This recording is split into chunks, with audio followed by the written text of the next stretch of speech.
Parte 14 de Trueno, de Neil Shusterman. Capítulo 35. Requiem en 10 partes. 1.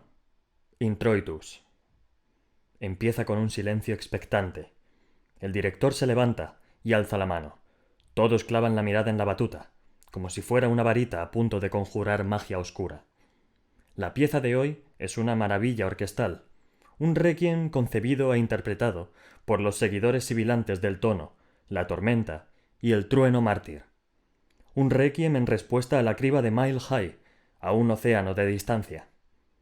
¿Lo oís ahora, retumbando por las calles de Puerto Memoria? Una masa de mortalidad sin lengua y sin palabras en un mundo inmortal. Amplios compases de fuego y azufre, pero sobre todo, de fuego. Estos sibilantes están preparados para la música que van a ofrecer, y no habrá salvación para quienes la escuchen. 2. Dies Irae. Los camiones de bomberos estaban todos automatizados. Aún así, se habían fabricado para tener a un humano al volante, puesto que así los había diseñado el Nimbo. Evidentemente, si el humano hacía un giro incorrecto, el camión tomaba el mando y corregía el error. El jefe de bomberos de Puerto Memoria pensaba en ello a menudo. Antes de ascender a jefe, se dedicaba a cometer errores intencionados mientras conducía su camión, para ver cuánto tardaba en notar el cambio de recorrido y en corregir su curso. Suponía que el Nimbo podría haber usado robots para encargarse del trabajo de los bomberos, pero al ente no le gustaba demasiado los robots. Solo los empleaba para los trabajos mecánicos que nadie quería. Así que los bomberos seguían siendo bomberos. Pero no tenían mucho que hacer, porque cuando se iniciaba un incendio, el Nimbo siempre lo veía cuando era poco más que una chispa, y normalmente podía apagarlo sin ayuda.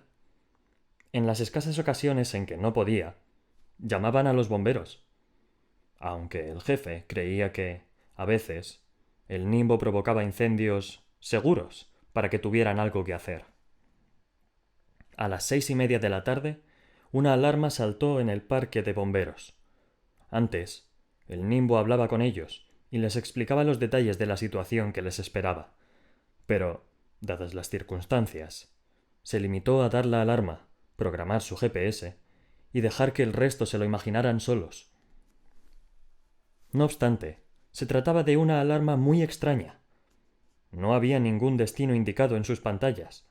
Las puertas del garaje no se abrían, pero la alarma seguía sonando.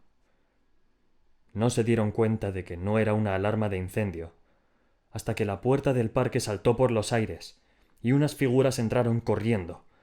El sonido intentaba avisarlos de un ataque inminente. ¡Tonistas! Decenas de ellos entraron por la puerta, y todos emitían aquel desagradable zumbido de abejas. Los tonistas tenían armas, y los hombres y mujeres de la unidad no estaban preparados para aquel inesperado día de ira. El jefe de bomberos estaba paralizado por el asombro. Quería defenderse, pero ¿cómo? ¿Con qué? Nadie atacaba nunca a un bombero, salvo, quizá, algún que otro secador. Pero cuando así era, te cribaban y punto. No te defendías. No luchabas. Aquello era distinto. Los tonistas dejaban morturientos a diestro y siniestro, y nadie sabía qué hacer. «Piensa», se dijo. «Piensa». Estaba entrenado para luchar contra incendios, no contra personas. «Piensa. Seguro que puedo hacer algo». Y entonces se le ocurrió. ¡Hachas! Tenían hachas para los incendios. Corrió por el garaje para coger una. ¿Pero podría usarla contra otro ser humano? Tendría que hacerlo, porque no pensaba permitir que aquellos sibilantes dejaban morturienta a toda su unidad. Justo en ese momento, los atacantes empezaron a lanzar rocas a los camiones. Una fue hacia el jefe, que logró atraparla con la mano antes de que le acertara. Aunque no era del todo una roca. En primer lugar, era metálica y tenía aristas duras. Había visto algo similar en los libros de historia. «Piensa... ¿Cómo se llamaba?» «¡Ah, claro! ¡Una granada!» Y en cuestión de un segundo, El jefe no volvió a pensar nada más. 3.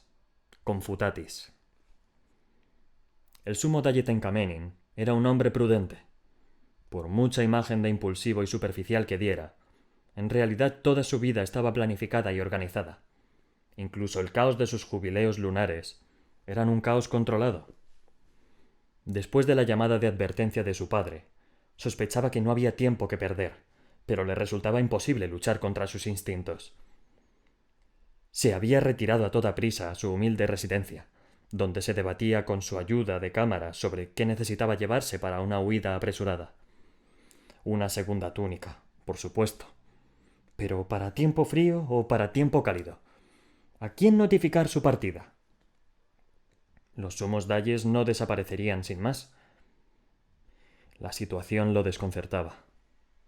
«Su Excelencia», le dijo el ayuda de cámara, «¿no decía que teníamos prisa?» Sí, por supuesto. Y había objetos con valor sentimental que tenía que llevarse sin más remedio. El revólver de obsidiana, grabado que le había regalado la suma dalle Nzinga el día que la sustituyó como sumo dalle. La daga de plata que había usado en su primera criba. Si asaltaban aquel lugar, quizá no volviera a ver sus preciadas posesiones. Tenían que acompañarlo inevitablemente. Dedicó 10 minutos a darle vueltas a lo que llevarse o no, y lo único que lo detuvo fueron unas explosiones lejanas. 4. Lacrimosa. «Si queremos irnos, tenemos que hacerlo ya». Anastasia se paseaba por el gran salón, bajo la cúpula central del palacio, donde esperaba con Jerry a que aparecieran los otros. «¿Dónde narices están Tencamenin y los demás?» «Puede que estés exagerando», comentó Jerry.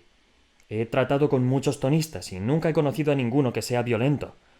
Irritantes y estridentes sí, pero nunca violentos. No has visto a estos tonistas. Y si Tencamenin piensa que están tramando algo, yo me lo creo». «Pues vámonos sin él, que su grupo nos alcance después». «No voy a abandonarlo», respondió Anastasia. Justo en ese instante, una serie de estallidos distantes retumbaron por el majestuoso patio interior. Anastasia y Jerry se pararon a escuchar. Sonaron más explosiones que parecían truenos lejanos. «Sea lo que sea», dijo Jerry, «no es en palacio». «No, pero lo será». Anastasia sabía que aquellas explosiones de origen desconocido eran un presagio de que se avecinaban cosas peores. Una airada promesa de que ese día acabaría bañado en lágrimas. 5. Sanctus. La joven tonista era una fiel seguidora. Hacía lo que le ordenaba su coadjutor, porque él era un verdadero hombre del tono, santo y santificado. Su coadjutor llevaba muchos años sin hablar, y el día de la gran resonancia, el día que el nimbo guardó silencio, fue el primero en entregar su lengua.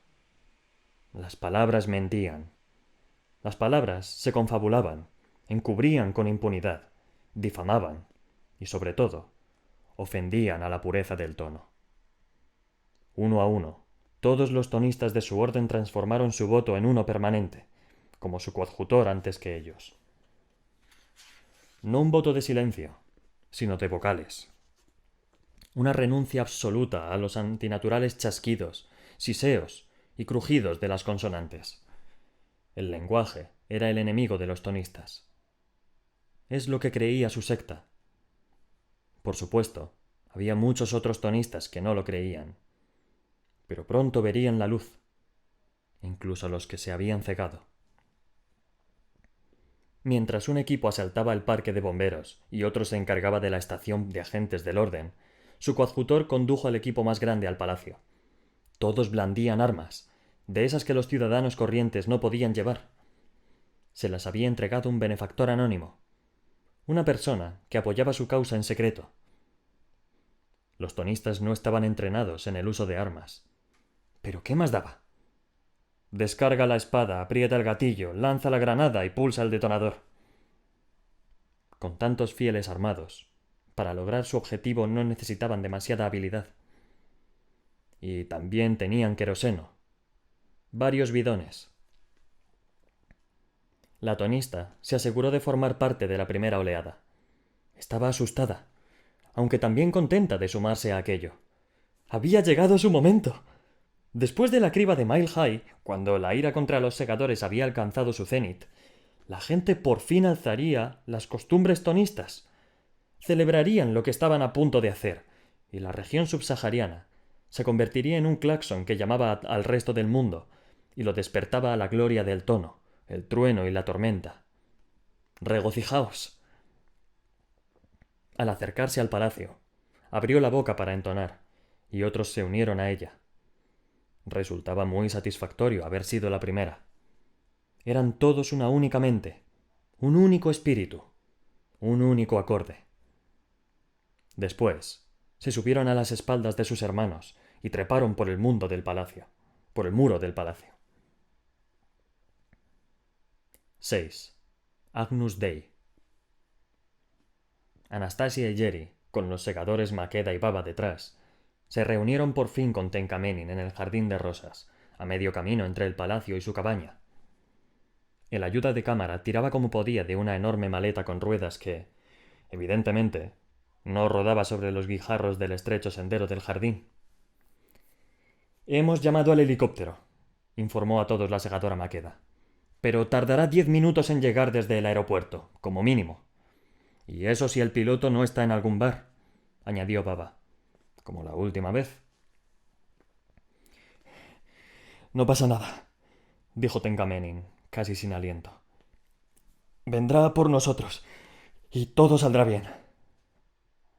Después, se volvió para conducir a todo el mundo al helipuerto, que se encontraba en el patio occidental de la propiedad. A su alrededor, todo el complejo estaba en movimiento. El personal de palacio corría de un lado a otro, cargado con sus pertenencias. La guardia del Dalle salía de los barracones y se colocaba en posiciones estratégicas, algo que, probablemente, solo habían hecho antes en los entrenamientos. Entonces, oyeron un ruido por el oeste. Un coro de zumbidos, cada voz cantando una salmodia disonante distinta, y las figuras empezaron a saltar el muro occidental. «Llegamos demasiado tarde», dijo Tencamenin mientras los detenía en seco. Las alarmas sonaron a su alrededor, y la guardia del Dalle entró en acción de inmediato. Dispararon contra las fuerzas invasoras, y añadieron así el ruido de las balas a la cacofonía. Los tonistas caían abatidos, pero por cada uno que derribaban, 2 más trepaban el muro. No tardarían en arrollar a los guardias. Aquellos sibilantes no solo llevaban rocas, y usaban sus armas contra los guardias con una brutalidad sorprendente. ¿De dónde narices habían sacado esa clase de armamento? ¿Acaso no predicaba el tonismo la paz interior y la aceptación estoica? «Lo que se avecina no puede evitarse», masculló Anastasia. Era el mantra preferido de los tonistas. De repente, adquiría un significado horrible. La pesada puerta meridional saltó por los aires, y al caer, una turba de tonistas entró por ella. Atravesaron la línea de guardias en pocos segundos y empezaron a lanzar lo que parecía ser botellas de alcohol con trapos ardiendo metidos en ellas. El fuego prendía allá donde caían las botellas. «¡Pretenden quemarnos para que no puedan revivirnos!», exclamó Baba, al borde del pánico. «¡Como el segador Lucifer!». Anastasia sintió el impulso de abofetear a Baba por mencionar a Rowan en la misma frase que aquella retorcida secta tonista. Pero se contuvo. Mientras la batalla llegaba al helipuerto que tenían delante, Tencamenin los llevó en otra dirección. «¡El patio oriental!», gritó. «Allí hay espacio de sobra para que aterrice el helicóptero. ¡Vamos!». Retrocedieron y cruzaron el jardín de rosas, que los dejó arañados y pinchados, pero incluso antes de llegar al patio oriental, pudieron ver que también habían asaltado aquel extremo del complejo. Los tonistas estaban por todas partes. Atacaban a la gente que huía de la residencia del personal, le perseguían y la dejaban morturienta sin la menor compasión. «¿Por qué atacan al personal de palacio?», preguntó Anastasia. ¿Qué razón pueden tener para algo así? No tienen razón alguna, respondió la segadora Maqueda. Ni tampoco conciencia ni decencia.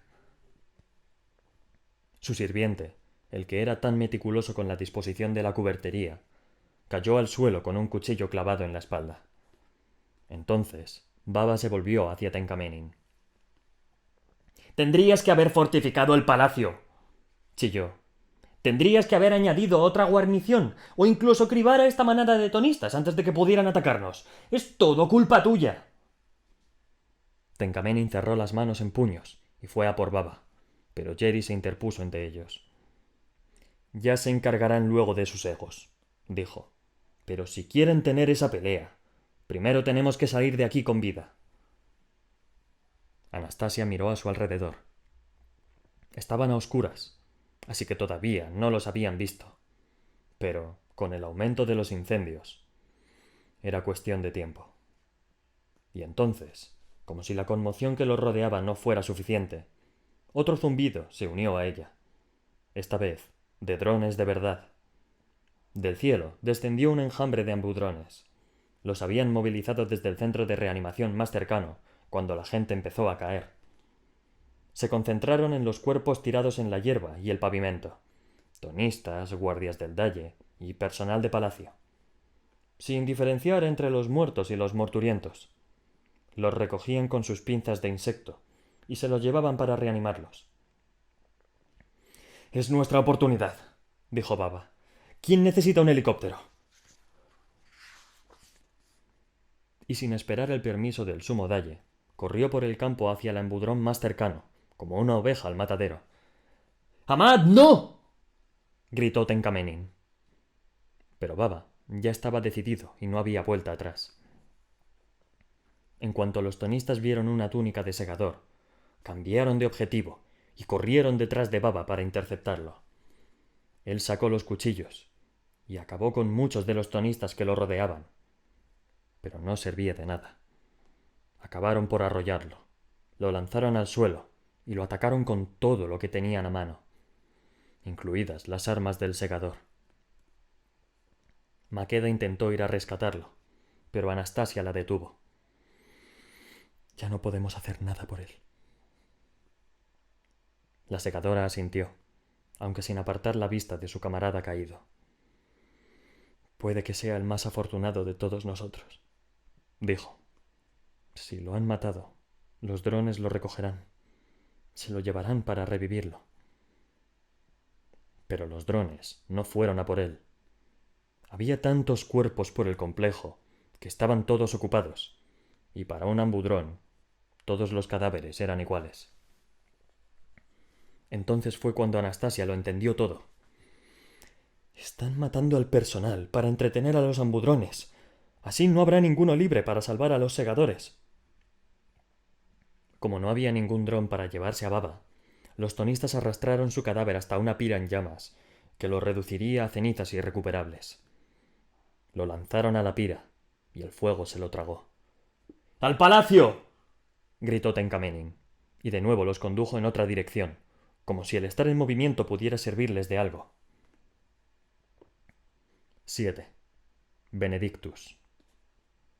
Entraron en tromba al palacio, donde media docena de guardias del dalle cerraron las puertas de bronce y ocuparon posiciones de defensa por si los tonistas conseguían entrar. Por fin un bendito momento de paz. Un momento para planificar su estrategia dentro de la locura. Podía significar la diferencia entre la vida y una muerte tan poco digna como la del pobre segador Baba.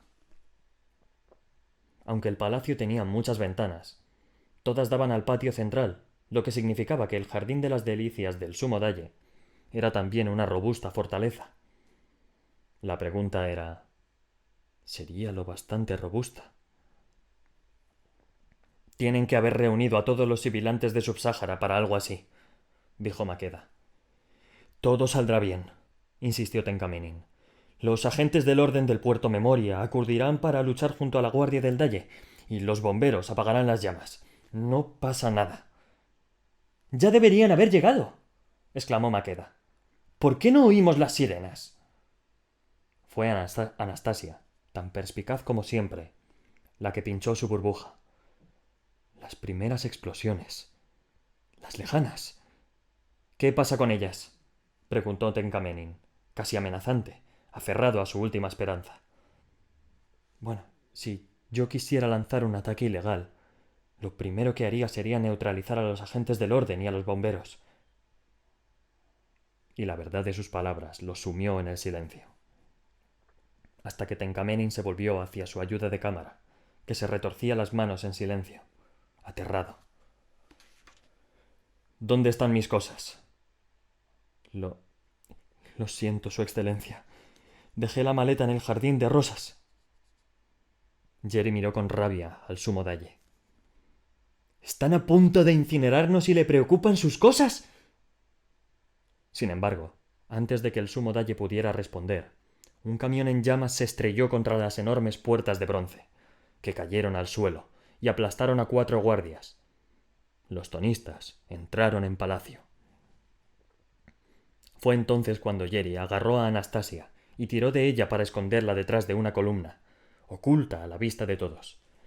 «Tengo una idea», le dijo, «pero tendrás que confiar en mí». 8. Ofertorium. El coadjutor sibilante estaba en su elemento.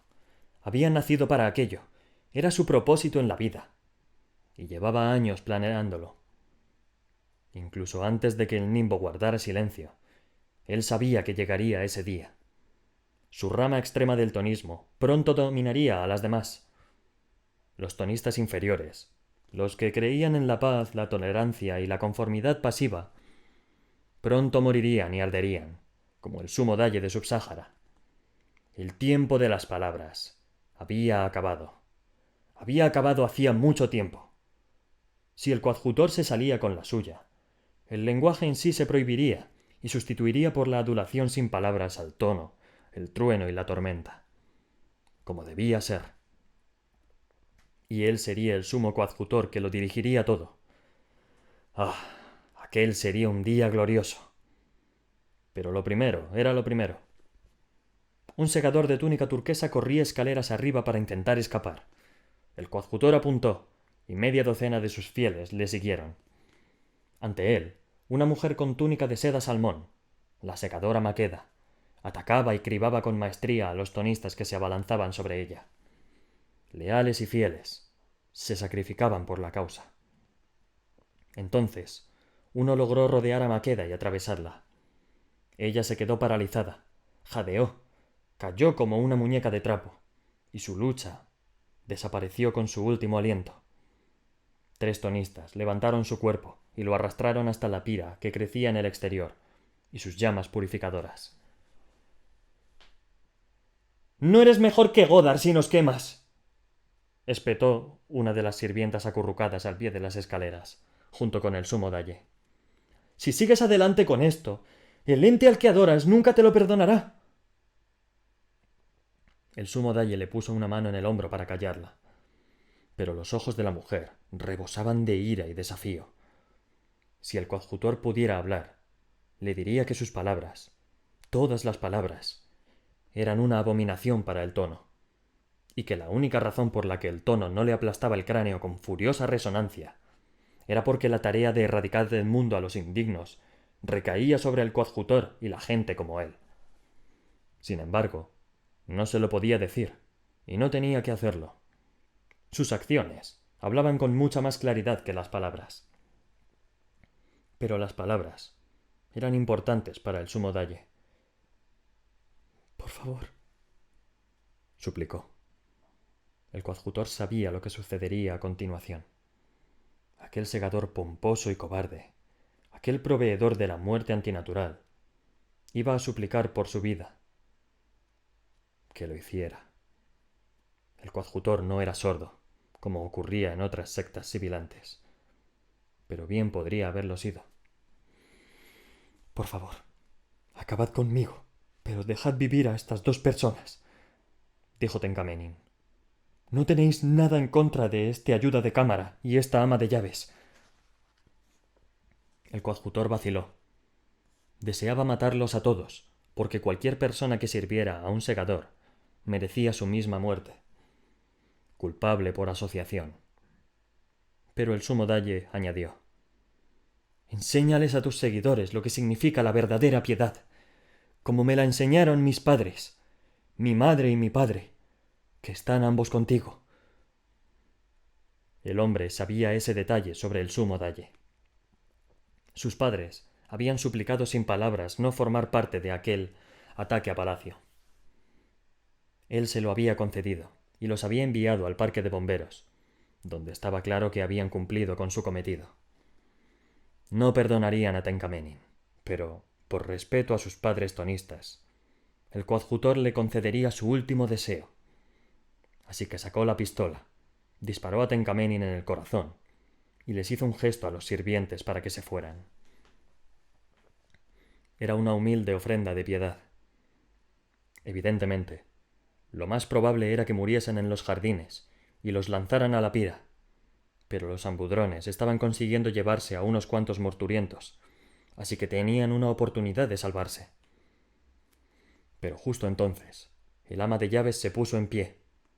Lo que reflejaban sus ojos no era mera rabia, sino algo más allá de la furia. Y tenía un objetivo, como los ojos de una segadora. Se abalanzó sobre la tonista más cercana, la derribó con una hábil patada de artes marciales, agarró el machete que sostenía y desarmó con él al coadjutor. Literalmente. El hombre observó, pasmado, que su mano salía volando por los aires. A continuación, la mujer cogió el arma de su mano cercenada y apuntó con ella al coadjutor. No habló, porque sus acciones lo hacían con mucha más claridad que sus palabras. 9. Lux Eterna. Jericho no había confiado en el instinto de Anastasia. No se había creído que aquello fuera tan serio como ella creía. Fue un terrible error de juicio por su parte. De haber confiado en Anastasia, podrían haber escapado mucho antes de que cayera el muro exterior. Juró no volver a dudar de ella. Sí, sobrevivían, claro, lo que no estaba nada claro. Cuando los tonistas entraron en el palacio, Jerry había convencido a Anastasia de que se cambiara de ropa. «Mi trabajo consiste en protegerte», le suplicó Jerry. «Por favor, Anastasia, deja que haga esto por ti. Concédeme ese honor». Por mucho que le disgustara la idea de poner a Jerry en peligro, cuando se lo pidió en aquel modo, no se pudo negar. Ataviada con la túnica de Anastasia, Jerry corrió escaleras arriba, con lo que consiguió atraer a la mitad de los tonistas. Aunque no conocía todas las habitaciones de los niveles superiores del palacio, por lo menos sabía más sobre ellas que sus atacantes. Los condujo a la suite de la segadora Anastasia y se metió por una puerta lateral que daba a un salón exterior. El palacio era tan laberíntico como para que tardaran un rato en acorralar a Jerry, pero no tardarían demasiado. Entonces oyó un disparo lejano, uno abajo y otro. No podía pararse a pensar en ello. Tenía que concentrarse en mantener a aquellos tonistas lejos de la batalla. Los invasores estaban provocando innumerables incendios por el palacio. Iluminaban la columnata y las habitaciones superiores con la luz airada y cambiante de las frenéticas llamas, que convertían cada sombra en figuras que brotaban de la oscuridad. No obstante, las sombras también ofrecían a Jerry la oportunidad de ocultarse de sus perseguidores y retroceder con sigilo. Se metió en otra suite, pero, como no tenía costumbre de llevar túnica, se le enganchó en la jamba de una puerta. Antes de conseguir liberarse, los tonistas alcanzaron a Jerry. Aunque blandían armas, saltaba a la vista que no estaban entrenados para usarlas, mientras que Jerry, sin ser segador, tenía experiencia en el tema. De hecho, hubo un tiempo en el que frecuentaba los clubes de lucha. A la gente le encantaba ver pelear a los malgaches, por el motivo que fuera. La ambigüedad añadía intriga a las batallas. Aquel día, los tonistas eligieron al malgache incorrecto. Anastasia había dejado un puñal en uno de los bolsillos de su túnica. Jerry lo sacó y luchó como nunca antes. 10. Libérame. Anastasia falló. ¡Mierda! No acertó en el coadjutor. Una joven tonista, al ver que su coadjutor estaba a punto de acabar cribado, lo apartó de un empujón y recibió el balazo. Y el coadjutor se agarró el muñón y salió corriendo. Huyó como un cobarde y se perdió entre la turba de tonistas que seguían entrando en el gran vestíbulo. Tencamenin estaba muerto, igual que Maqueda y Baba. Los tonistas que le habían visto atacar al coadjutor seguían atónitos y sin saber qué hacer. Estaba a punto de dejarse llevar por la furia y cribarlos a todos, pero se detuvo, porque cribar en un arranque de ira no era propio de una segadora. Además, tenía un asunto más urgente del que ocuparse. Jerry. Se dio la vuelta y corrió escaleras arriba. Nadie le persiguió. Estaban demasiado ocupados prendiendo fuego a todo lo que pudiera arder. Siguió el ruido de la lucha hasta una suite para invitados vacía. Había unos cuantos sibilantes morturientos y un rastro de sangre en el suelo. Siguió el rastro hasta un dormitorio, en el que 3 tonistas más atacaban a Jerry, que estaba en el suelo, defendiéndose, a punto de perder la batalla.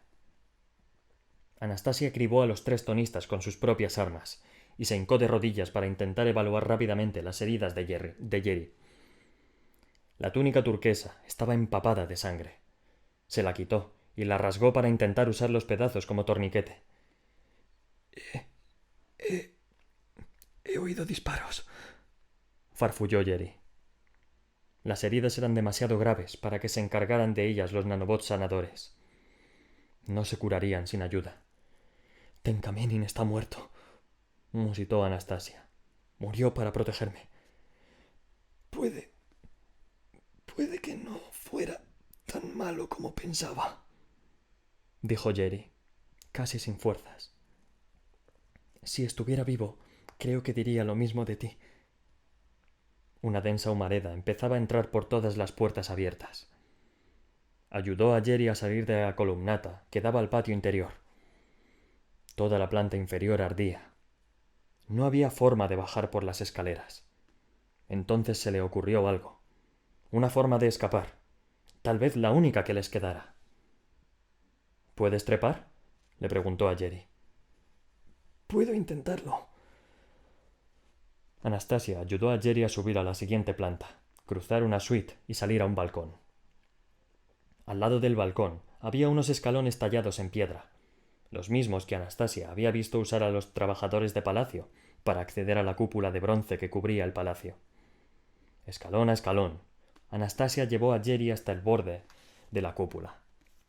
Estaba diseñada con una suave pendiente y cubierta tanto de muescas como de protuberancias a las que asirse. Pero para Jerry, ya exhausta por la pérdida de sangre, debía de parecer el monte Everest. ¿De qué va a servir? Cierra el pico y muévete, le ordenó Anastasia, que no tenía tiempo para explicaciones. La cúpula estaba caliente por el fuego del patio. Sus tragaluces de cristal ya empezaban a estallar por el calor y a escupir humo negro. Cuando llegaron al pináculo, encontraron una veleta con la forma del símbolo de la guadaña, la hoja curva y el ojo abierto, que pivotaba a la izquierda y derecha sin saber bien por dónde soplaba el viento, que subía hacia arriba por culpa del calor. Y en aquel momento, por fin llegó el helicóptero de la guadaña. Se dirigió al helipuerto, ya que los pilotos no sabían que estaba ocupado por los tonistas. No nos verá, dijo Jerry. No hemos subido por eso. Entonces, un ambudrón los sobrevoló, y después otro y otro. Se dirigían al jardín de rosas, que estaba sembrado de guardias y tonistas muertos. Por eso estamos aquí, dijo Anastasia. Intentó agarrarse a uno de los drones, pero se movía demasiado deprisa y no estaba lo bastante cerca. Entonces, abajo, el helicóptero cometió un grave error. Al ver a los ambudrones zumbando por allí, el piloto realizó una súbita maniobra evasiva. Era innecesaria, porque los drones procuraban mantenerse alejados del helicóptero, pero no podían evitar el error humano que lanzó el vehículo justo hacia su ruta de vuelo. Las hélices del helicóptero cortaron por la mitad de un ambudrón, la hélice se rompió, y el helicóptero se precipitó hacia el palacio. Anastasia tiró de Jerry y le dio la espalda al vehículo. Fue como si la explosión sacudiera el mundo entero. Abrió un agujero en el palacio y se llevó con él varias de las columnas de mármol que sostenían la monstruosa cúpula de bronce. Y la cúpula empezó a inclinarse a un lado. Bajo ella se produjo una vibración horrenda. Son las columnas que quedan, pensó Anastasia. No pueden soportar el peso. Se están derrumbando. Y los ambudrones seguían sobrevolándolas en dirección a los morturientos de los jardines y los patios. Mis heridas son graves, pero no letales, dijo Jerry. Si queremos atraer un ambudrón, una de las dos debe morir. Las llamas atravesaban ya los tragaluces rotos. Hasta la cúpula llegaba el eco de las columnas al caer, y la cúpula se seguía inclinando. Jerry estaba en lo cierto. No había otro modo, así que Anastasia sacó una hoja y apuntó a su propio pecho, dispuesta a dejarse morturienta para que las rescatara un dron. Pero no. ¿En qué estaba pensando? ¿Cómo podía ser tan estúpida? No era como lanzarse del tejado de Xenócrates cuando no era más que una novicia. Ahora era una segadora. Si se quitaba la vida, se consideraría una criba. Los ambudrones no acudirían a por ella. Y mientras meditaba sobre la idiotez que había estado a punto de cometer, Jerry le quitó el cuchillo con mucha delicadeza. Por ti, honorable segadora Anastasia, me mataría 1000 veces. Pero bastará con una. Y se clavó el cuchillo. Un jadeo, una tos, una mueca, y Jerry acabó morturienta. Un ambudrón pasó a toda velocidad, y se detuvo en seco, dio marcha atrás y fue a recoger a Jerry. Agarró a la capitana de salvamento con sus pinzas, y mientras lo hacía, la cúpula cedió. Anastasia intentó agarrarse al ambudrón, pero no había ningún asidero, así que se aferró con ambas manos y todas sus fuerzas al brazo de Jerry. Bajo ella, la cúpula se derrumbó y se desplomó sobre las llamas. Se estrelló contra el suelo, destrozó lo que quedaba del palacio y produjo una potente resonancia metálica, como la del tañido de una campana fúnebre, como la nota final de un triste requiem. Mientras tanto, el ambudrón se llevaba por los aires a la capitana morturienta y a la segadora agarrada a su brazo en dirección a un lugar que prometía vida a todos los que cruzaban sus puertas.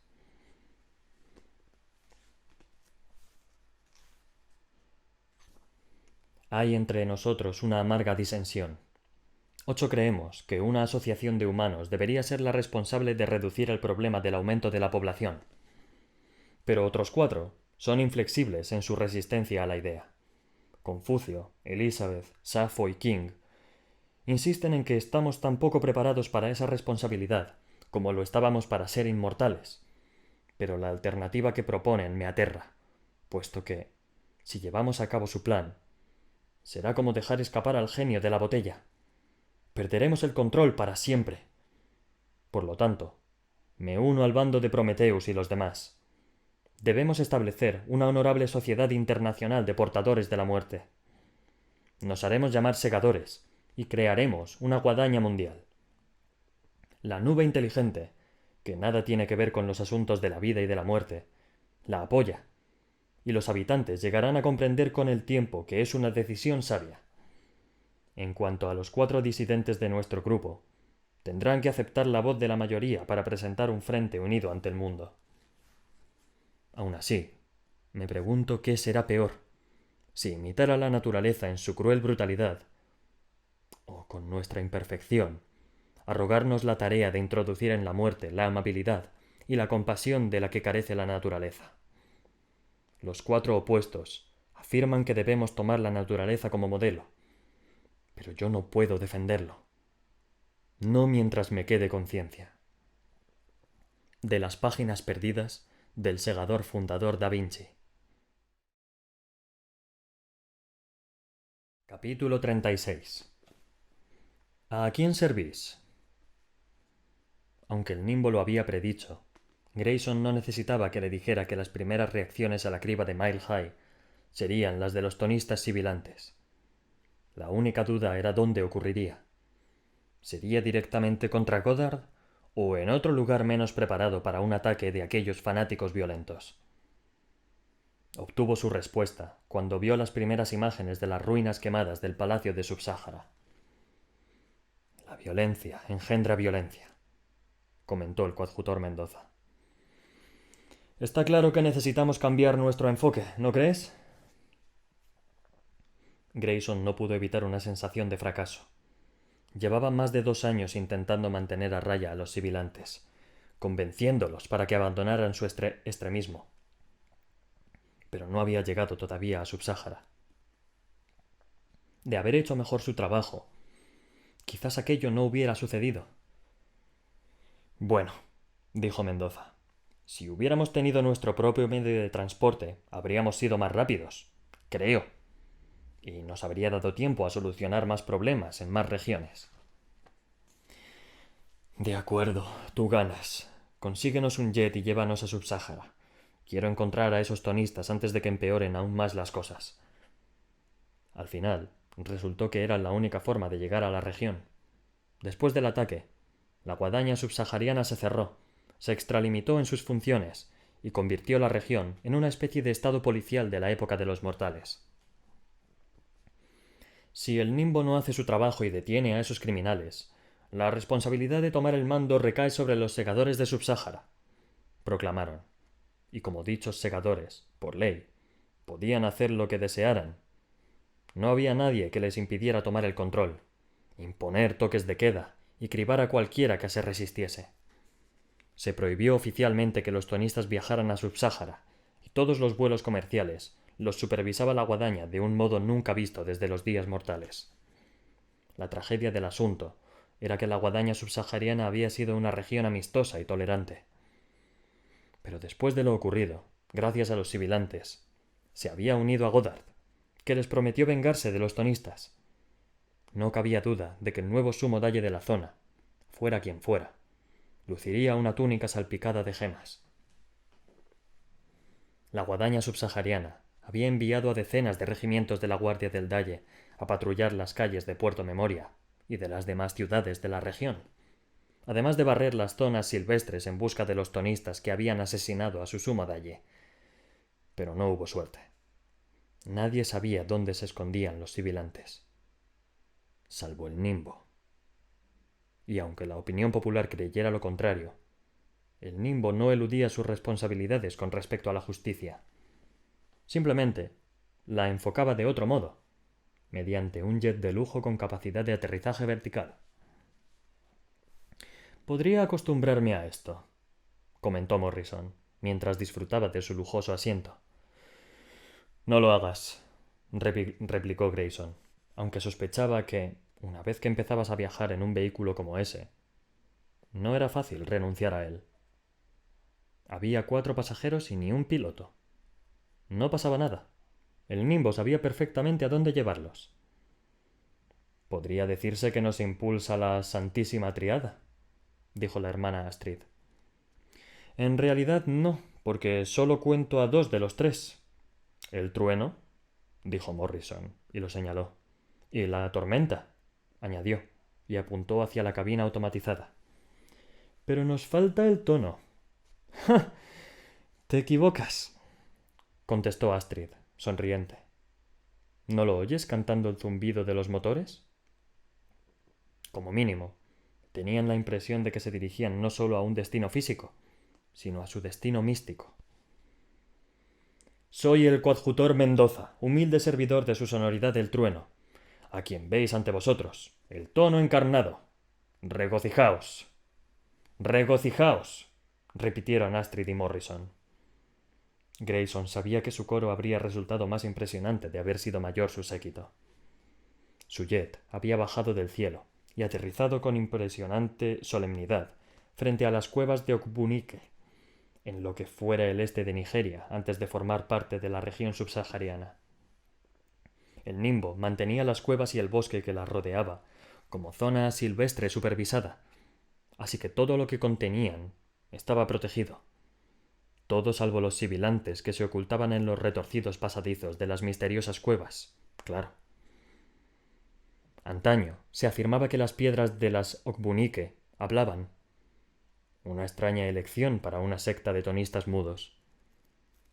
Cuando llegaron Grayson y su equipo, los sibilantes no se veían por ninguna parte. Estaban escondidos en lo más profundo de las cuevas, y era probable que se hubieran internado más en ellas en cuanto oyeron el rugido del avión. Pero el nimbo los sacó, por así decirlo, emitiendo un tono de sonar que desorientó a los miles de murciélagos que vivían en las cuevas y los dejó, bueno, sonados. Los animales molestos atacaron a los tonistas, que tuvieron que salir y darse de bruces no con la falange de la guardia del Dalle que esperaban, sino con 4 figuras, una de ellas vestida con una túnica de intenso color violeta y un escapulario suelto en el que habían bordado ondas sonoras que caían como una cascada. Entre el jet que tenían ante ellos y la figura con sus vestiduras sagradas, costaba no prestar atención. «¿Dónde está vuestro coadjutor?», preguntó Mendoza. Los tonistas permanecieron quietos y desafiantes. El trueno estaba muerto. El trueno era un mártir. ¿Cómo se atrevía aquel impostor a mancillar la memoria del trueno? Con los sibilantes siempre era así. «Será mejor para vosotros que honréis al trueno y señaléis a vuestro líder», dijo Mendoza. Nada. Así que Grayson pidió en silencio al nimbo que le echara una mano, y el nimbo estuvo más que dispuesto a hacerlo, y le habló al oído. El trueno se acercó a una de las tonistas.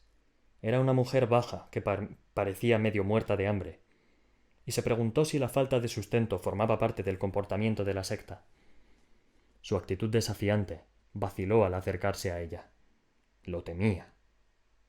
Bien, pensó. Después de lo que había hecho esa gente, debería tener miedo. Se inclinó sobre ella, y la mujer se tensó. Luego le susurró al oído. «Lo hizo tu hermano.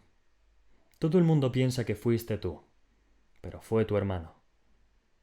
Grayson no tenía ni idea de lo que había hecho su hermano, pero el nimbo sí, y le había contado lo justo para provocar la reacción deseada. La mujer abrió mucho los ojos, le temblaron los labios. Dejó escapar un gritito de sorpresa casi imperceptible. Se había quedado muda en todos los sentidos. «Ahora, tráeme a tu coadjutor».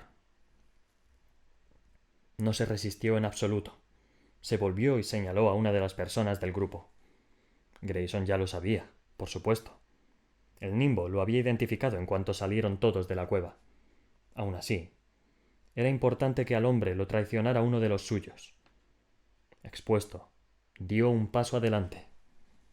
Era el paradigma de los que debía ser un coadjutor sibilante. Barba gris desaliñada, ojos de loco, cicatrices en los brazos de alguna herida autoinfligida. Grayson lo habría reconocido sin necesidad de que nadie se lo señalara. «¿Sois vosotros los tonistas que quemaron al sumo Dalle Tenkamenin y a los segadores Makeda y Baba?» Había sectas silenciosas que usaban la lengua de signos para comunicarse, pero aquel grupo había decidido limitarse a los gestos más simples, como si la comunicación en sí fuera el enemigo. El coadjutor asintió con la cabeza. «¿Creéis que soy el trueno?» El coadjutor no respondió. Grayson lo intentó de nuevo, un poco más alto, sacando la voz de lo más profundo del diafragma. «Os he hecho una pregunta.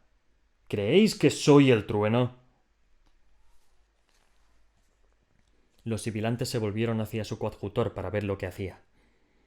El hombre entornó los ojos y negó despacio con la cabeza. Así que Grayson se puso en funcionamiento.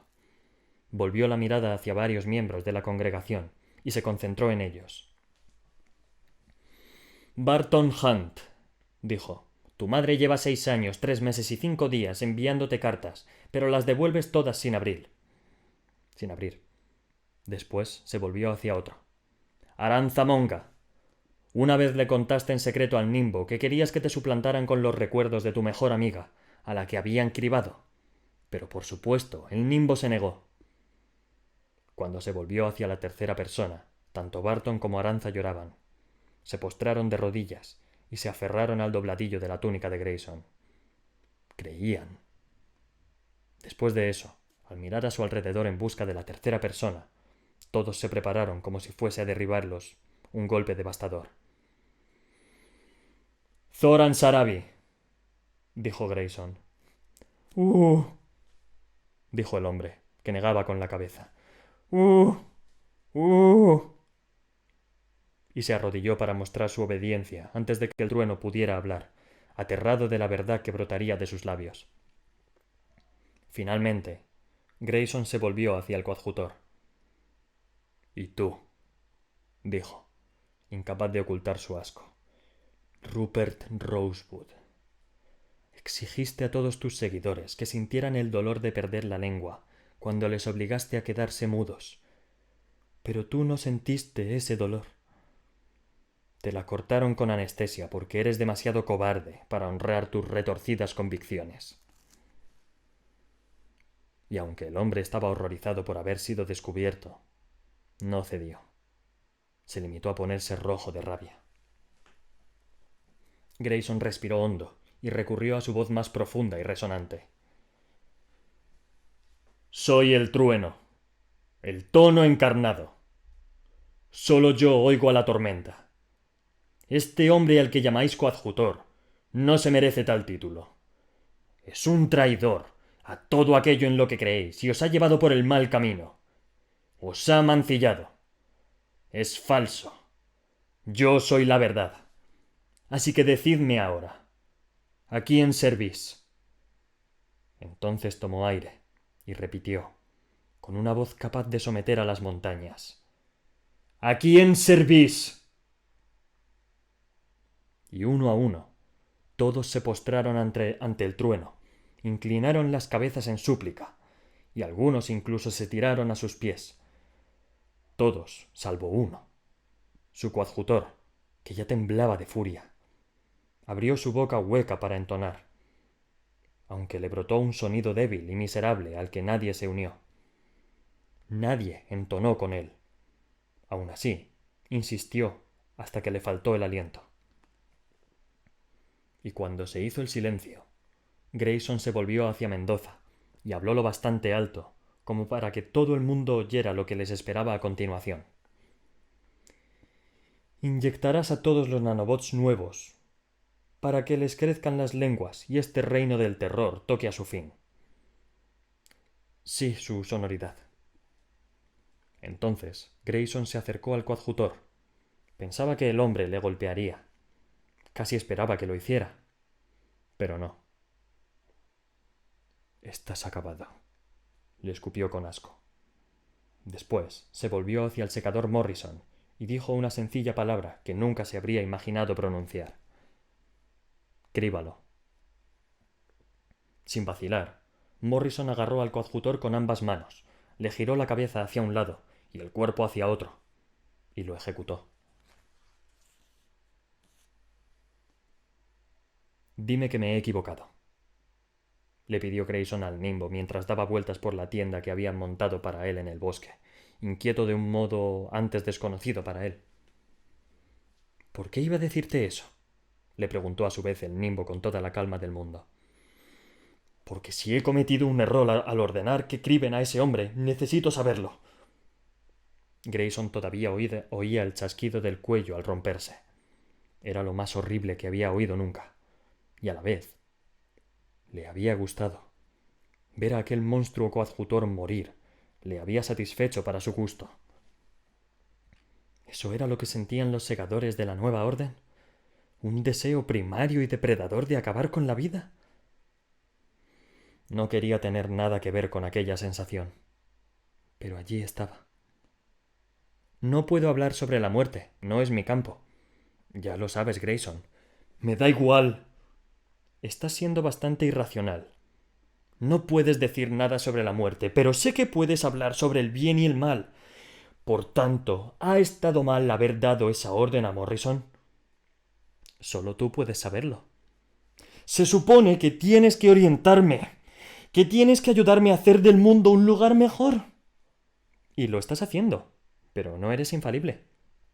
Solo yo lo soy. Si me estás preguntando si es posible que cometas errores de juicio, la respuesta es sí. Cometes errores continuamente, como todos los demás seres humanos que han pisado este mundo. El error es intrínseco a la condición humana, y es algo que adoro de la humanidad. No me estás ayudando. Te encargué la misión de unir a los tonistas para que fueran más útiles al mundo. Solo puedo hablar de tu progreso en esa tarea, no juzgar tu metodología. Suficiente. Grayson se arrancó el auricular. Estaba a punto de lanzarlo por los aires cuando oyó la débil y diminuta voz del nimbo, que seguía hablándole a través de él. Eres una persona horrible, le dijo. Eres una persona maravillosa. Bueno, ¿cuál de las dos? Exigió saber Grayson. Y la réplica, casi un susurro, le llegó no en forma de aclaración, sino de otra pregunta. ¿Por qué no entiendes que las respuestas son ambas? Aquella noche, Grayson se puso de nuevo sus vestiduras y preparó el discurso a los tonistas, para concederles el perdón. Lo había hecho muchas veces, pero nunca se había enfrentado a sibilantes que hubieran cometido unos crímenes tan atroces como esos. No quiero perdonarlos, le dijo a Mendoza antes de salir. Al concederles la absolución, los devuelves al redil, repuso Mendoza. Nos conviene. Además, no es Grayson Tolliver el que los perdona, sino el trueno, lo que significa que tus sentimientos personales ni siquiera deberían entrar en juego. Cuando Grayson se puso el auricular, le preguntó al nimbo si Mendoza tenía razón. ¿Quería que Grayson lo perdonara? O, para ser más exactos, ¿los perdonaba el nimbo? ¿Era tan magnánimo que incluso era capaz de excusar a su coadjutor? Ah, dijo con tristeza el nimbo. Ese pobre hombre. ¿Ese pobre hombre? Ese monstruo no se merece tu compasión. No lo conocías tan bien como yo.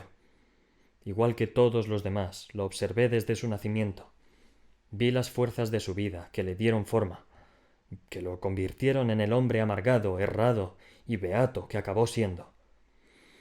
En consecuencia, lamento su criba tanto como lamento la de los demás. Nunca podría ser tan compasivo como tú. No me has entendido. No lo perdono. Sencillamente lo comprendo.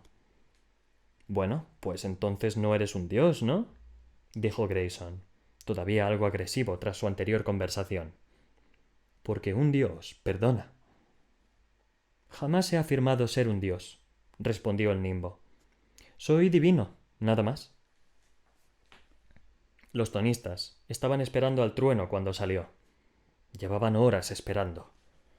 Lo más probable era que hubiesen estado dispuestos a esperar despiertos toda la noche. No intentéis hablar, les pidió cuando vio que pretendían saludarlo. Vuestras lenguas no tienen memoria muscular. Tardaréis un tiempo en aprender a hablar otra vez. Por la forma en que lo miraban, una mezcla de asombro y veneración, sabía que sus actos violentos eran cosa del pasado. Ya no eran sibilantes. Y cuando el trueno los perdonó, lloraron con verdadero arrepentimiento por lo que habían hecho, y con pura alegría por haber recibido una segunda oportunidad. Desde aquel instante, seguirían al trueno allá donde los llevara. Y eso era bueno porque, aunque todavía no lo sabía, tendría que sumergirlos en la oscuridad antes de conducirlos a la luz.